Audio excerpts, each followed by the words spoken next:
Hey guys, Nathan here, back again with another video, and today I'm going to be updating you guys on my custom tactics because I made a video about a month ago now on my original custom tactics, and I've recently just changed them around because I stopped having as much success with that team because I felt like I kept getting caught in transition a lot with my midfielders, and when it came to defending I didn't have that many men back. So I've went around, looked around on the internet, tinkered with stuff in game, and I've put some of my findings together with some other things that I found on the internet from some other people, and I've put together my new custom tactics, which I'll be showing you guys in this video. This is the team, this is the starting formation, but this obviously is not the formation we play in game. Obviously standout players in this team are Son. Obviously I ranted and raved about how good his normal card is, got his player of the month, he's even better, absolute demon. Ramirez is also amazing. He's just like, remember in like FIFA like 18, 19 and stuff when you use Kante? That's what Ramirez is. Obviously he's the original Kante, he's the OG. And then the back line, absolute superb. All of them amazing. Obviously with Rashford and Leao, I've literally just bought these two. That's why I've got Bellingham on loan, because I had the loan card, so I might as well just use him. See if I like him, then I'll buy his normal card. But yeah, anyway, enough stalling. Let's get into the custom tactics.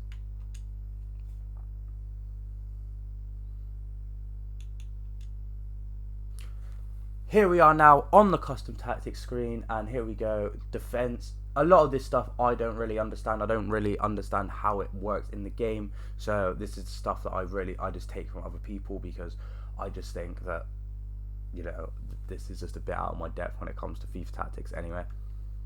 Formation, obviously we played a 4-3-2-1 because all three of my attackers are very good out wide, and they're also very good as central forward, so you might as well combine the two.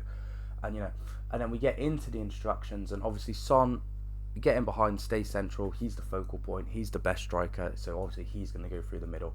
And then you've got Rashford peeling off of him on the left, also stay central, but he's on comeback and defence, so that sometimes, and you'll see why in a moment, so we'll link back to that in a moment. And we've got Leao on the same as Son, which is stay central and getting behind, so I'm basically playing with two strikers. You might be thinking, why is Rashford on comeback? And that is because Ramirez is stay back well attacking, and he's covering the wing. Llorente, stay back well attacking, covering the centre, and Bellingham, stay back well attacking, covering the centre.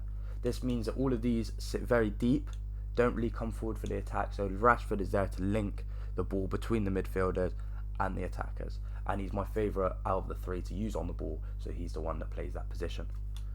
And then obviously with my defence sitting so deep, Theo Hernandez is then able to overlap and be on a balanced attacking, because I don't want him bombing forward and then leaving this side exposed, but he's able to go forward a lot more, join the attack, especially with Rashford coming deep on this side.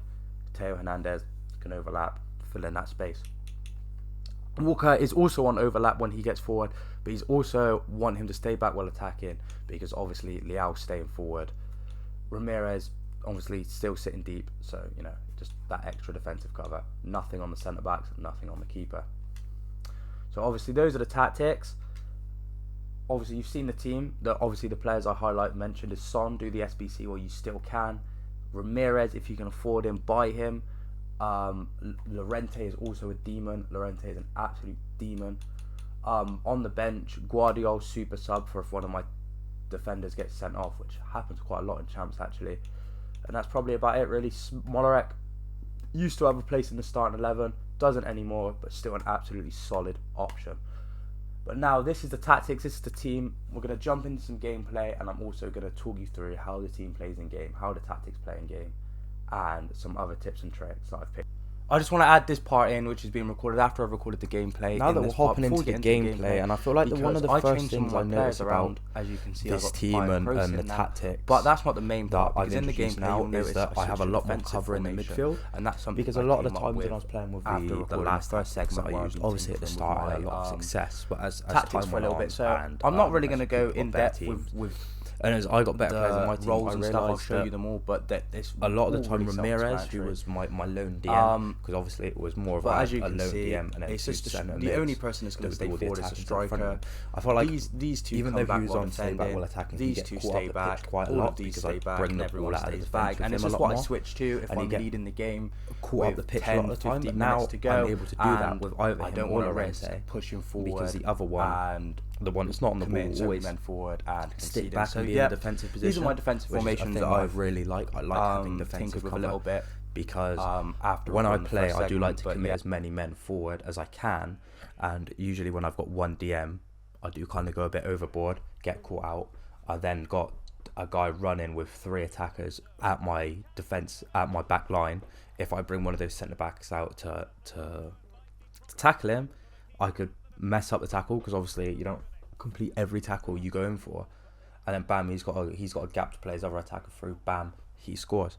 But now I'm able to, have that defensive cover while still committing 2 of my midfielders forward, which is something that I like, especially when obviously I've got Liao then coming in and playing almost like a cam. So it's like I've got 3 DMs and 1 cam and 2 strikers, but it's not always like that because the team's very fluid. So obviously it sounds a bit confusing when I'm explaining it, but it might show it better in the gameplay. But the team's very fluid, and someone will always be in the right space to pick up the ball, and it won't always be the same person in the same space.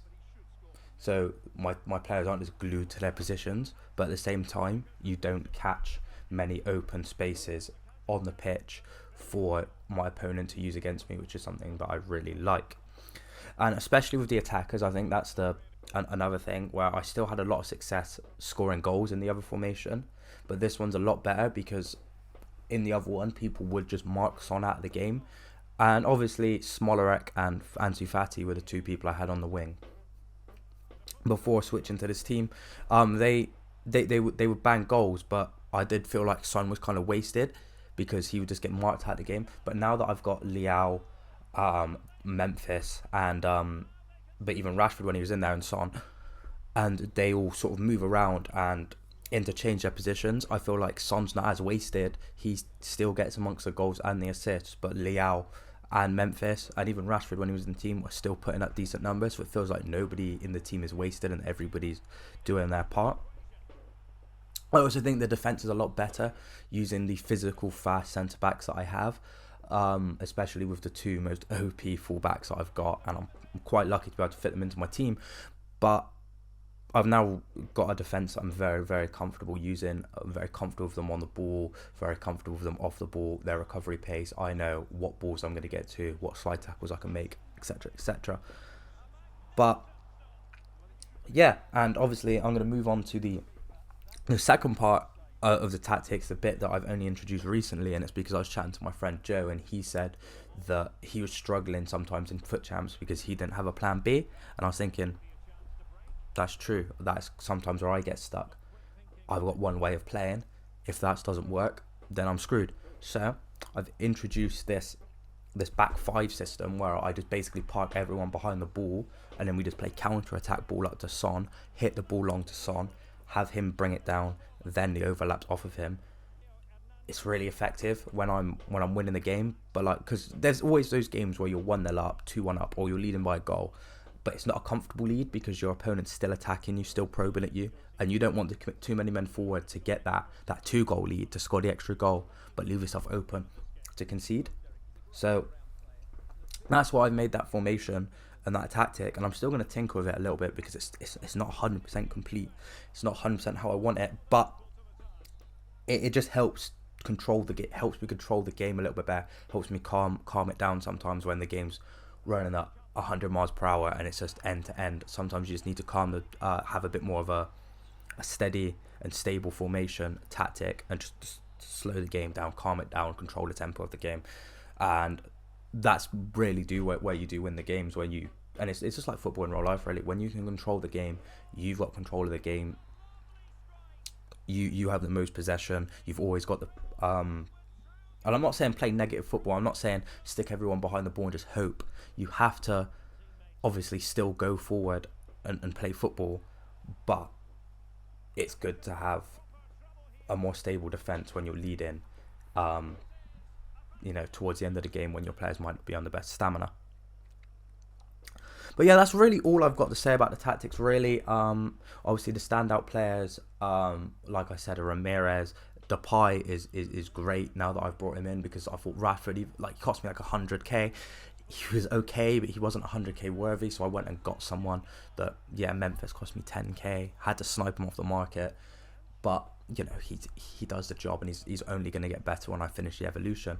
Kroos is actually quite decent. You would have seen that I've added Kroos into the team, and he's not as bad as you might think he is, and that's because I've got the 2 fast DMs behind him, where his pace doesn't really matter, because as long as I can just get him on the ball and ping the passes, because he's got a good pass, and he's still a vital member of the team.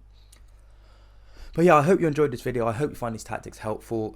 Leave a comment down below what you want to see next, how you think I can improve these tactics. Like the video if you enjoyed. Subscribe to the channel. It really helps the channel out. And go through on my channel page to go out and check out my previous content. But I'll see you in the next one. Peace.